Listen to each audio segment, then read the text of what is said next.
오늘은 종려주일입니다. 종려주일은 예수님이 어린 나귀 새끼를 타시고 예루살렘에 입성하실 때 예루살렘에 있는 백성들이 자기의 겉옷을 펴서 길에 펴고, 그리고 또한 종려나무의 가지를 꺾어서 길에 펴기도 하고, 그리고 또한 그 가지를 흔들면서 예수님을 환영한 것을 기념하는 주일이 바로 종려주일입니다. 이때 백성들은 이렇게 외치며 예수님을 환영하였습니다. 호산나 다윗의 자손이여 찬송하리로다. 주의 이름으로 오시는 이여 가장 높은 곳에서 호산나 하더라 라고 이렇게 사람들이 막 소리를 지르면서 예수님의 예루살렘 입성을 환영하였습니다. 이 백성들이 이렇게 예수님을 향하여 찬양하였던 이 구절은 어디에 말씀을 인용한 것이냐면 시편 118편 25절과 26절 말씀을 인용한 것입니다. 시편에는 뭐라고 되어 있냐면 여호와여 구하옵소서, 이제 구원하소서. 여호와여 우리가 구하옵나니 이제 형통케 하소서. 여호와의 이름으로 오는 자가 복이 있으며 우리가 여호와의 집에서 너희를 축복하였도다 라고 기록되어 있습니다.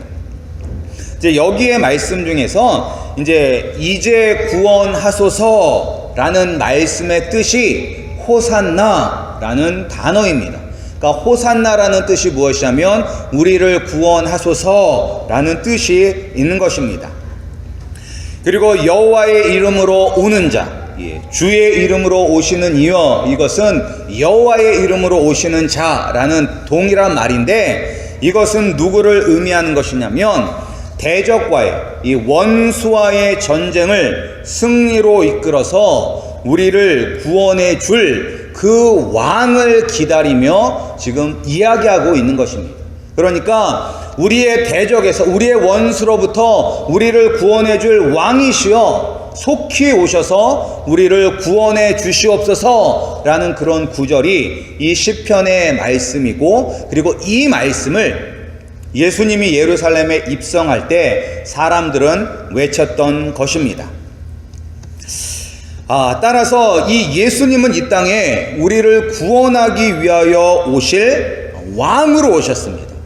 이 예루살렘 백성들이 찬양한 것처럼 우리를 대적, 이 원수 마귀 사단의 손에서부터 우리를 구원하기 위하여 이 땅에 오신 왕이십니다. 그런데 이 예루살렘 백성들은 이 말씀을 하면서 예수님을 찬양하면서 이 구절을 인용하였는데, 그들은 왜 그 구절을 인용하였냐면 자신들을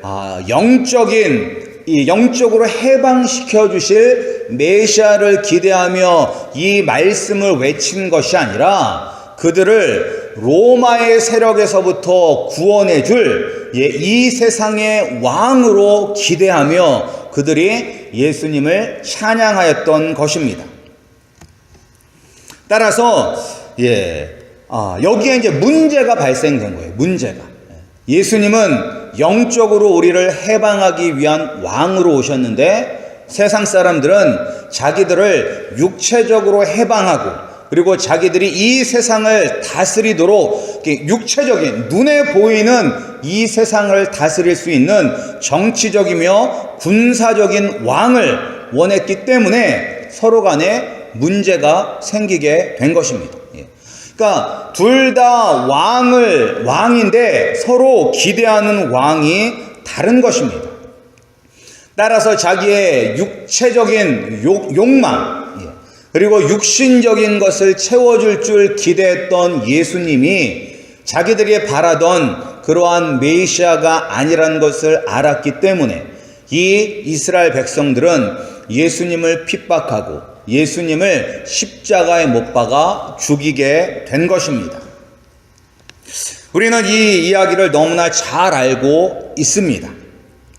그런데 문제는 과연 우리는 어디에 속한 사람일까? 우리는 영적인 메시아이신 예수님을 기대하며 사는 사람입니까? 아니면 이스라엘 백성들이 로마로부터 자기들을 구원하여서 이 세상을 정복할 마치 알렉산더 대왕과 같은 그런 메시아를 기대했었는데, 혹시 우리가 기대하고 바라는 예수님이 나의 육신의 만족과 내가 원하는 것들을 해결해 줄 그런 예수님으로 기대하고 있지는 않습니까? 우리가 만약에 예수님을 내가 원하는 것을 해결해 주실 분, 영적인 문제가 아니라 이 땅에서 사는 것들만을 해결해 주실 분으로 우리가 생각하고 있다면, 우리는 이 종려나무 가지를 흔들면서 예수님을 환영하였지만 자기들의 욕망을 채워주지 못한다는 것을 깨닫고 십자가에 못 박혀 죽였던 그런 예루살렘 백성들과 똑같은 것입니다. 그런데 이제 성경은 이 물질적인 부유함에 대해서, 우리가 재물을 많이 소유하는 부자가 되는 것에 대해서 나쁘게 이야기하지는 않습니다. 종종 우리가 많은 재물을 가지는 것은 하나님의 축복으로 표현되는 경우가 많이 있습니다. 구약에도 보면 욥이 그가 하나님의 이 시련을, 하나님께서 주시는 이 시련을 이겼을 때, 하나님의 은혜로 이겨냈을 때 하나님께서 그에게 2배의 축복을 주셨습니다. 그러니까 2배로 자녀들을 더 많이 주셨고, 그리고 2배로 물질의 축복을 주셨습니다. 그러니까 성경에서, 특별히 구약에서 물질적인 축복은 하나님의 은혜가 임했다는 것을 나타낼 때가 있습니다. 그러나 이제 신약에 와서는 조금 달라지는 경우가 많아요. 오늘날 이제 야고보서도 보면 이 물질적인 부유함이, 물질적인 풍요로움이 종종 있는 사람들, 이 부자들이 가난한 사람들을 착취하고, 그리고 그 가난한 사람들이 가지고 있는 정당한 권리와 요구들을 무시할 수 있는 유혹에 쉽게 빠질 수 있다는 것을 경고하고 있습니다. 그러니까 물질 자체는 어떻게 보면 문제가 되는 것이 아니에요. 돈이 문제가 되는 것이 아닙니다. 명예가 문제가 되는 것이 아닙니다. 권력이 문제가 되는 것은 아닙니다. 문제는 이 물질의 주인이, 명예의 주인이, 그리고 권력의 주인이 누가 되느냐가 문제인 것입니다. 이런 물질과 명예와 권력이 주인이 예수님이십니까? 아니면 이 물질과 명예와 권력의 주인이 나라고 생각을 하는 것입니까? 만약 내 돈이다, 내가 공부해서 얻은 명예다, 내가 노력하고 힘써서 얻은 권력이다 라고 생각을 한다면, 우리는 종려나무 가지를 흔들며 호산나 호산나 하며 예수님께 영광을 돌렸지만 십자가에 못 박아 죽인 사람들과 똑같은 사람이 되는 것입니다. 우리의 왕은 예수님이십니다. 여러분들 그렇게 고백하시잖아요. 예수님이 바로 나의 왕이십니다. 내 인생의 주인입니다. 라고 우리가 고백을 합니다. 그리고 또한, 그러나 거기서만 멈추는 것이 아니라 내가 가지고 있는 재물도, 명예도, 권력도 다 내 것이 아닌 예수님의 것이라는 것을 우리가 명심하고, 나를 나타내는 것이 아니라 이 재물과 권력과 명예를 통하여서 오직 예수 그리스도만을 드러내시는 우리 아름다운 교회 성도님들이 되기를 주님의 이름으로 축원합니다. 그런데 이 이야기가 나랑은 전혀 상관없는 이야기처럼 들릴 수도 있습니다. 왜냐? 나는 부자가 아니기 때문입니다. 우리 교회 성도님들 다 살만하시지만, 특별히 진짜 부자다라고 할 만큼 이렇게 억소리가 나는 정도로 부자들은 안 계십니다. 그렇다고 또 여기서 뭐 밖에 나가서 이름만 대면 세상의 모든 사람들이 알 정도로 그렇게 유명한 명예를 가지고 있는 분들도 안 계십니다. 그리고 그렇다고 말 한마디만 하면 무엇이 척척 이루어지는 그런 세상의 권력을 갖고 있는 분들도 없습니다. 따라서 정말 부자들과 우리 자신을 비교한다면 우리는 그냥 먹고 살 정도밖에 되지 않는 보통 사람입니다. 그래서 오늘 말씀에 이 야고보가 들으라 부한 자들아, 들으라 부자들아, 너희에게 이 말 고생을 인하여 울고 통곡하라 라는 이 말씀이 우리 마음속에 그렇게 와 닿지 않을 수도 있습니다. 그러나 우리가 가만히 생각하면 우리가 참 부자라는 것을 알 수가 있습니다. 다른 사람들과 비교를 한다면. 우리가 어떤 이유에서 부자하냐면 우리가 미국에서 살고 있다는 그 이유 한 가지만으로도 우리는 전 세계에서 상위 10% 안에 드는 부자일 것입니다. 이 전 세계 인구가 한 1억인가 2억 명 정도 되거든요. 근데 미국 인구가 한 3억 정도 돼요. 3억. 그러니까 이 전 세계 인구의 10%가 7억이라고 쳤었을 때 이 미국의 3억, 그리고 유럽에 사는 사람들 뭐 한 3억, 그리고 또 중국에 엄청난 부자들이 많다고 하는데 거기도 뭐 한 2억 정도 쳐도 한 10억 정도밖에 안 되거든요. 그러니까 이 미국의 노숙자로 살아도 전 세계 상위 10%에 들어가는 그런 부자들인 것입니다. 우리는 항상 이렇게 뭐 물질적으로 너무 좋은 사람들만 봐서 그렇지, 여러분들이 한번 이 가까운 선교지 뭐 중미라든지 남미에 한번 가보시기만 해도, 여기 헤이리가 한 2시간 거리가 되는데 2시간 거리는 헤이리만 갔다 오셔도 내가 정말로 하나님께 너무나 축복받고 은혜 받은 사람이구나 라는 것을 아마 깨달으실 것입니다. 그러니까 우리는 모르지만 우리가 그렇게 큰 부자라는 것을 여러분들이 아셔야만 합니다. 그리고 또 어떤 의미에서 우리가 부자라면 성경은 꼭 무엇을 행동으로 해야지만 했다라고 이야기하지 않습니다. 성경은 마음으로 생각만 해도, 마음으로 원하기만 해도 이미 행동으로 저지른 것과 똑같다라고 말씀하고 있습니다. 그래서 우리가 육체적으로 꼭 간음을 해야지만 간음한 것이 아니라 눈으로 보고 그런 상상만 해도 우리는 이미 간음한 사람이라고 예수님은 말씀해 주셨습니다. 따라서 우리가 우리 마음속에 나도 저런 부자가 되고 싶다, 나도 돈 많이 벌어서 떵떵거리고 싶다, 나도 높은 명예를 누리고 저런 권력을 갖고 싶다 라는 그런 생각만 하는 것도 이미 우리는 그러한 사람들과 동일한 사람이 되는 것입니다. 우리가 꼭 지금 물질적으로 많이 가져야지만 부자가 되는 것이 아니라 그러한 생각을만 해도 우리는 부자가 되는 것입니다. 그런데 이 성경에서 들으라 라고 하면서 하나님께서 경고하고 있는 부자는 어떤 부자? 나를 위해서 돈을 모으고, 내 자식들을 위하여 돈을 모으고, 나 자신을 위해서 명예를 쟁취하려고 노력하고, 나 자신을 위해서 권력을 가지려고 하는 사람들, 그렇게 노력하고 애쓰고 그렇게 상상하는 모든 사람에게 주님께서 말씀하고 있는 것입니다.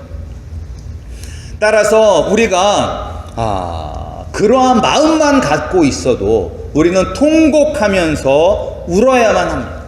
오늘 1절 말씀처럼 들으라 부한 자들아, 들으라 부자가 되기를 원하는 사람들아, 너희에게 이 말 고생을 인하여 울고 통곡하라 라고 하기 때문에 우리 마음속에 그런 세상의 정욕과 욕심과 욕망이 있다면 우리도 지금 통곡하며 울어야만 하는 것입니다. 왜냐? 곧 이 말 심판 때문입니다. 곧 이 말. 오늘 말씀에도 1절에 보면 너희에게 임할 고생을 인하여 울고 통곡하라 라고 기록되어 있습니다. 너희에게 임할. 이것을 영어 성경으로 보면 현재 진행형으로 써 있어서 지금 막 임하고 있는 거예요. 마지막 날, 심판의 날이.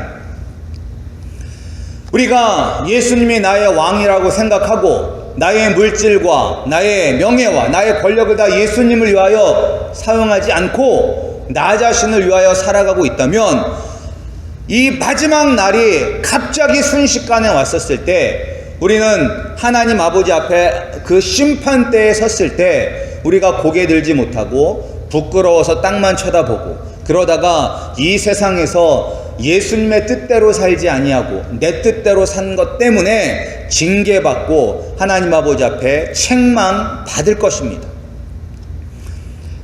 따라서 우리가 이 마지막 날 통곡하지 않고 울지 않기 위해서 우리가 해야 할 일들이 무엇인지를 말씀을 통해서 한번 보고자 합니다. 먼저 우리가 마지막 때에 통곡하며 울지 않기 위해서는 하늘에 보물을 쌓아야만 하는 것입니다. 우리 3절 말씀을 함께 읽겠습니다. 우리 3절 말씀 함께 읽겠습니다. 시작. 너희 금과 은은 녹이 쓸었으니 이 녹이 너희에게 증거가 되며 불같이 너희 살을 먹으리라. 너희가 말세에 재물을 쌓았도다.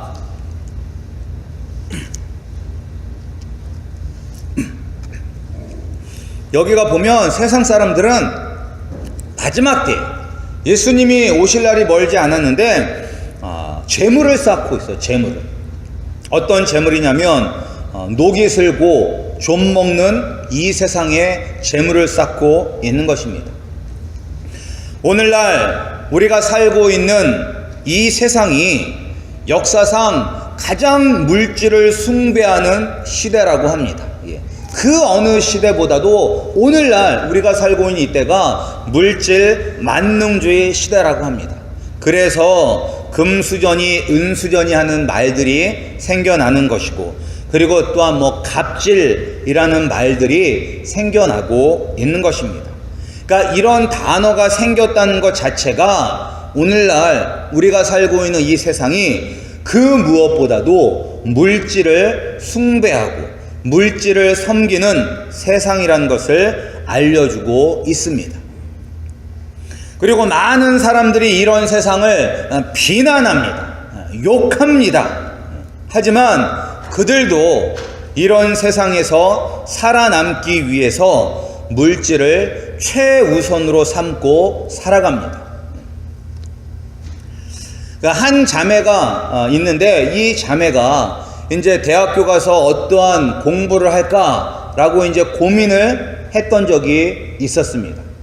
그때 이 자매가 하고 싶었던 공부는 무엇이냐면 소셜 스터디, 사회복지학입니다. 그런데 그 공부를 하고 싶다고 했었을 때 주위에 있는 친구들이나 이 선배들이 다 말렸습니다. 다 말렸어요. 그거 공부하지 말아라. 그거 하지 말라고 말렸어요. 왜 말렸을까요? 그 친구들이나 선배들은 왜 말렸을까요?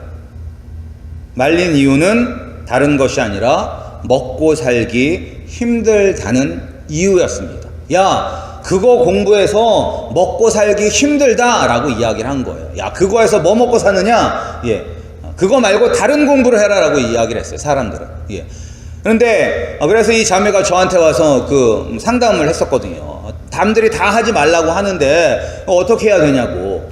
그런데 이제 그 자매가 이 전공을 공부한 이유가 있어요. 선택한 이유가 있어요.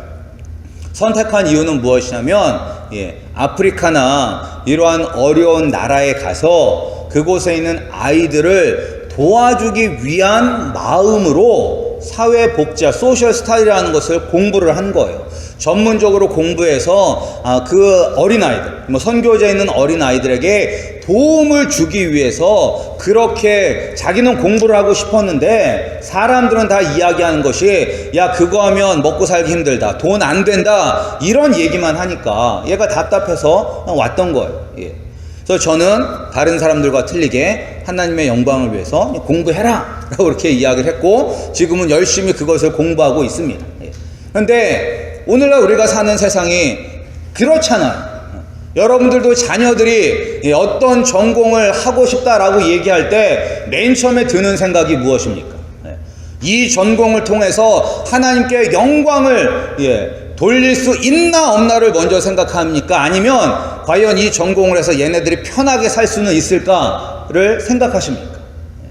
만약에 우리가 이 전공을 하면 먹고 살기 힘들다, 앞으로 전망이 없다라는 생각이 먼저 든다면, 세상적인 기준으로 그런 생각이 먼저 든다면 우리는 야고보가 경고하고 있는 그런 부자들과 똑같은 사람이 되는 것입니다.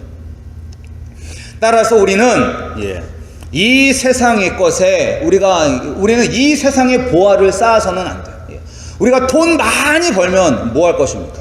돈이야 뭐 있을 만큼 있으면 되는 거지, 돈 많이 벌어서 뭐 할 거예요? 여러분들 중에서 혹시 내가 돈 많이 벌어서 정말 내 모든 재산을 사회에다 기부하겠다라는 그런 마음으로 혹시 돈을 버시는 분들이 다 있을 줄은 알지만 눈에 보이지는 않습니다. 소수의 몇 사람들만 그런 생각을 가지고 돈을 벌고 있습니다.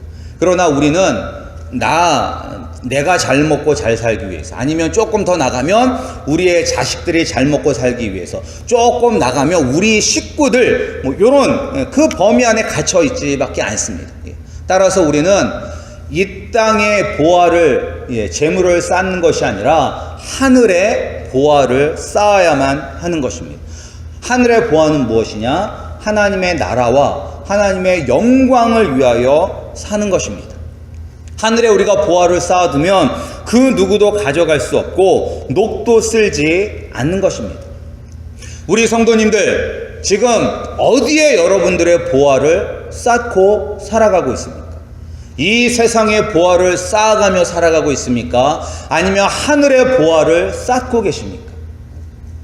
우리 아름다운 교회 성도님들은 땅의 보물을 위하여 사는 것이 아니라 하늘의 보물을 쌓는 우리 성도님들이 되기를 주님의 이름으로 축원합니다. 그리고 두 번째로, 우리가 말세에 통곡하지 않기 위해서는 우리가 사람들에게 귀를 기울여야 합니다. 사람들에게 귀를 기울여야 해요. 우리 4절 말씀 한번 읽어볼까요? 4절 말씀 함께 읽겠습니다. 시작. 보라, 너희 밭에 추수한 품꾼에게 주지 아니한 삭이 소리 지르며 추수한 자의 우는 소리가 만군의 주의 귀에 들렸느니라. 제가 이 말씀을 보면서 어떤 장면이 떠올랐냐면 소돔과 고모라의 그 멸망 장면이 떠올랐습니다. 하나님께서 소돔과 고모라를 멸망시킨 이유를 아브라함에게도 말씀하셨고, 그리고 이제 롯에게도 말씀을 하셨어요. 그때 말씀이 무엇이냐면 그들의 통곡 소리가 내 귀에 들렸다라고 이야기를 하는 거예요. 그러니까 소돔과 고모라는 성적으로, 동성애라든지 성적으로만 타락한 것이 아니라, 성적 타락뿐만 아니라 이 있는 자들이 가난한 자를 착취하고 억압하는 그런 사회적인 부조리도 만연했던 것입니다. 그래서 하나님께서 불로 심판한 것입니다. 근데 오늘날도 마찬가지입니다. 오늘날도 이 땅에서 불평등한 대우를 받고 억울한 일을 당하는 사람들의 울음소리를 우리 하나님은 다 듣고 계십니다. 물론 나의 신음소리도 듣고 계시지만 나 때문에 고통당하고 신음하는 소리도 하나님은 다 듣고 계십니다. 그리고 그 일에 대해서 반드시 하나님은 우리에게 책임을 물으시고 우리를 징계하실 것입니다. 따라서 우리는 우리의 이웃에게 귀를 기울여야 합니다. 우리 아름다운 교회는 예수님의 뜻을 따르는 사람으로서 이 땅에 고통당하는 사람들에게 귀를 기울이는 그러한 교회가 되기를 소원합니다. 그리고 또한 우리는 우리의 지경을 넓혔으면 좋겠습니다. 지경을 넓혔으면. 그러니까 저는 이러한 이야기를 들을 때마다 좀 되게 안타까워요. 어떤 이야기 하냐면, 전에도 제가 이 이야기를 말씀을 드렸는지 안 드렸는지 잘 모르겠는데, 어떤 사람이 정말로 너무나 힘들고 어렵고 그런 불쌍한 일을 당해서 이 교회에서 도와주었다고 합니다. 그런데 이제 나중에 알고 보니까 그 집이 교회를 다니는 것이 아니라 다른 종교를 가지고 있다는 것을 교회 쪽에서 알게 되었어요. 그러니까 교회 쪽인지 그것을 한 사람인지 모르겠는지 알게 되었어요. 그러니까 그 이야기를 알고 난 다음에 이렇게 이야기를 했는데 그 뉘앙스가 어떤 뉘앙스였냐면 괜히 도와주었다 라는 그런 뉘앙스의 말을 들었다라고 이렇게 전에 들었어요. 전에. 그러니까 교회 다니도 않는 사람인데 괜히 도와주었다 라는 그런 뉘앙스로 이야기를 했다고 그래요. 그런데 이것이 꾸며낸 이야기가 아니라 충분히 오늘날 많은 교회들에서 일어나는 일이라고 생각을 합니다. 우리가 예수님은 어떠셨을까요? 예수님이 다른 사람을 도와줄 때 출신 성분을 따지고 도와주셨을까요?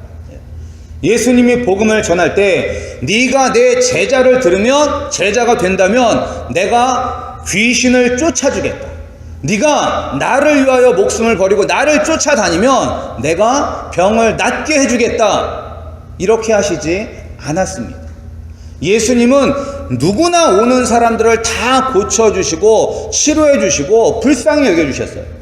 근데 만약에 그렇게 고쳐주셨는데 그들이 예수님께로 와서 주님 감사합니다 이렇게 이야기하지 않으면 그 사람들을 그냥 안타깝게 여기고 불쌍히 여기셨지, 거기에 대고 뒤끝이 있어가지고, 예수님이 뒤끝이 있어가지고 아니 내가 고쳐줬는데 와서 고맙다는 소리도 안 해? 이 나쁜 놈들 막 이런 식으로 하지 않으셨다는 거예요. 근데 오늘날의 교회는 너무 내 것이냐 아니냐를 따지는 경우가 많아요. 우리 교인이냐 아니냐, 우리 교인이면 어떻고 아니면 어떻습니까? 우리가 천국에 갔었을 때 하나님 아버지께서 여기 아름다운 교회 사람들 여기 모이고 A 교회 다닌 교회 사람들 여기 다 모여라 하면서 이렇게 서로 나누실까요? 우리 천국에 가면 다 주 예수 안에서 한 성도가 되는 것이고 한 형제며 한 자매가 되는 것입니다. 우리 교회에 나온 것이 중요한 것이 아니라 예수님을 믿느냐가 중요해요. 예수님을 믿느냐. 우리 교회 마이미 지역에 5,000명이라는 사람들이 산다고 하는데 5,000명이 다 오면 뭐 할 겁니까? 그 5,000명들이 다 안 믿을 수도 있거든요. 그러면 천국에 갔었을 때 하나님 아버지 앞에 딱 섰을 때 하나님이 너는 5,000명 교회 목회했지만 예수 믿는 사람이 하나도 없네? 라고 이야기하면 얼마나 창피할까. 따라서 우리는 물론 우리 교회가 부흥하는 것도 중요하지만 더 중요한 것은 하나님의 나라가 이 마이미 땅에 임하는 것입니다. 그리고 여러분들이 그냥 교회에서 실족하고 교회를 떠난 사람들, 그리고 예수님을 아직 만나지 못한 사람들이 있다면 그냥 우리의 임무는 무엇이냐면 때를 얻든지 못 얻든지 가서 예수 그리스도를 전하는 것입니다. 그 사람이 예수 그리스도를 받아들이냐 안 받아들이냐는 하나님이 정하시는 일이시고, 그리고 또한 은혜를 받아서 우리 교회에 오면 감사한 것이고, 또한 다른 교회 가더라도 그 교회 가서 신앙생활을 잘하면 한 영혼을 천하보다 귀하게 여기시는 하나님 아버지 앞에 칭찬받는 일을 하는 것입니다. 우리 성도님들 그렇게 이렇게 마음이 넓은 사람들이 되시기를 소원합니다. 이 조그만 마이미가 조그만 엄청 넓은 이 땅에서 조그만 한국 사람들 한 5,000명이 막 2시간 거리에 흩어져 살면서 우리 편이냐 아니냐 이렇게 나누는 것이 아니라 우리가 예수 그리스도의 마음으로 그냥 사랑하고 받아주고 그들을 품을 수 있는 꼭 내 사람이 되지 않는다 할지라도 품을 수 있는 그런 바다와 같이 넓은 우리 하나님 아버지의 마음을 닮은 우리 아름다운 교회 성도님들이 되시기를 소원합니다. 그래서 정말로 힘들고 어려운 사람들, 그 사람들에게 무조건 귀를 기울여 주시기 바랍니다. 우리가 대가를 바라고 할 필요가 없는, 대가를 바라. 그냥 예수님이라면 어떻게 하셨을까? 예수님이라면 분명히 다 귀를 기울여 주셨을 것입니다. 그렇게 귀를 기울일 줄 아는 우리 아름다운 교회가 되기를 소원합니다. 그리고 마지막으로 우리가 마지막 때에 통곡하지 않기 위해서는 옳은 자를 위해서 싸워야 합니다. 옳은 자들. 우리 6절 말씀을 읽겠습니다. 너희가 옳은 자를 정죄하였도다. 또 죽였도다. 그는 너희에게 대항하지 아니하였느니라. 예, 아멘. 우리는 힘들고 어려운 사람들을 위해서 귀를 기울여야 하고 또한 옳은 자들을 위해서 힘이 되어 주어야만 합니다. 대부분 힘들고 어려운 사람들이 통곡할 일들이 많습니다. 그리고 불평등한 일도 많이 당하고 서러운 일도 많습니다.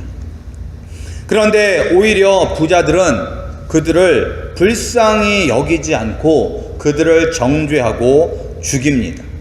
못 배웠다고, 가진 것이 없다고, 지금 받는 것이나 제대로 받으려면 조용히 하고 일이나 열심히 하라고 이야기할 때가 있습니다. 예. 그러니까 우리도 뭐 교회 다니면서 그런 얘기 많이 듣잖아요. 뭐 어떤 분들은 자기 교회 나가려고 직원들은 교회도 못 나가게 하고, 교회 안에서 들리는 이야기, 뭐 목사들도 예전에, 지금은 이제 그럴 수가 없지만 예전에는 이제 뭐 영주권 가지고 장사한다고 뭐 이렇게 뭐 일하시는 분들도 영주권 내준다는 그런 명목으로 사람 붙잡아 가지고 노예처럼 부린다는 믿는 사람들이 그런 얘기들 우리 많이 들어봤잖아요. 그러니까 그런 일이 있을 때, 그런데 우리는 침묵할 때가 많습니다. 그것이 옳지 않다는 것을 알면서도 우리는 침묵할 때가 있습니다. 왜냐하면 나보다 그 사람이 더 힘이 세기 때문에, 그리고 내가 괜히 참견하면 내가 손해를 보기 때문에, 이런 이유로 우리가 가만히 있을 때가 있습니다. 그러나 우리가 하나님의 자녀라면, 재물이 나의 왕이 아니라 예수님이 나의 왕이시라면 우리는 옳은 사람들을 위해서 그들의 편에 서야만 하는 것입니다. 가난하고 소외당하고 불쌍한 사람들을 위해서 설 수 있는 용기 있는 사람들이 우리 아름다운 교회 성도님들이 되기를 소원합니다. 예수님 당시에 이스라엘 백성들은 종려나무 가지를 흔들며 예수님을 찬양했지만, 예수님이 자기들이 원하던 육신의 왕이 아니었기 때문에 예수님을 십자가에 못 박아 죽였습니다. 우리가 그러한 잘못을 반복하지 않기를 소원합니다. 우리는 썩어 없어질 세상에서 부자가 되기를 원하는 것이 아니라 천국 부자가 되기를 소원하는 우리 성도님들이 되시기를 소원합니다. 천국 부자는 하늘의 보물을 쌓는 사람입니다. 그리고 사람들의 신음소리에 귀를 기울이는 사람들입니다. 또한 옳은 일에 서는 사람들입니다. 우리 아름다운 교회 성도님들이 이런 천국 부자가 되어서 마지막 때에 슬피 울며 통곡하는 사람이 아니라 예수님 앞에서 기쁨의 웃음이 넘치는 그러한 성도님들이 되시기를 주님의 이름으로 축원합니다.